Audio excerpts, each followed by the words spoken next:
exploding 1,500 feet above the target.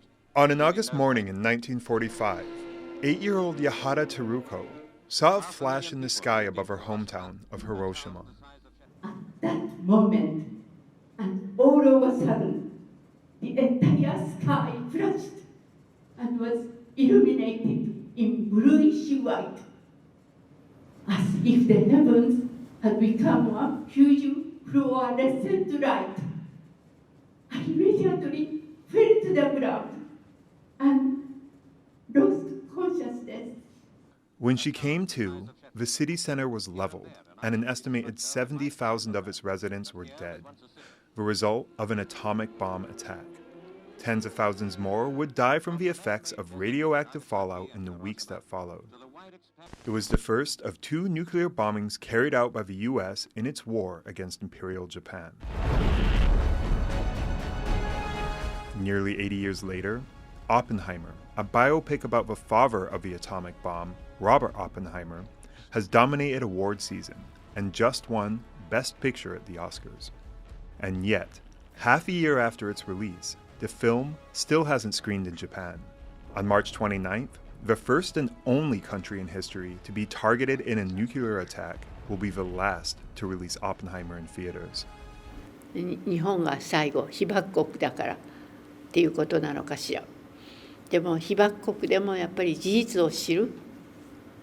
どんなに辛くても事実を知る。そして未来に生かす。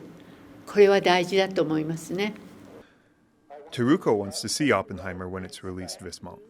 At 86, she is one of a shrinking number of hibakusha, survivors of the bombings of Hiroshima and Nagasaki, and wants to keep the consequences of nuclear war in the popular consciousness. 本当に愛する者たちの未来のためにそういう良心も失ってしまうようななんてことにならないように一番元になるオッペンハイマーの映画っていうのはやはり日本でも公開して学ぶべきものがあると思うんですけど。For Teruko, understanding and accepting the past is the best way to avoid repeating it. だけどそれを乗り越えてね、真実を知って乗り越えて二度とその核兵器をね使わない、廃絶しなきゃいけないというねところに過去の反省ねを未来に生かさなくちゃいけないなっていうふうに思います。In the years since 1945, the number and strength of nuclear weapons has risen sharply.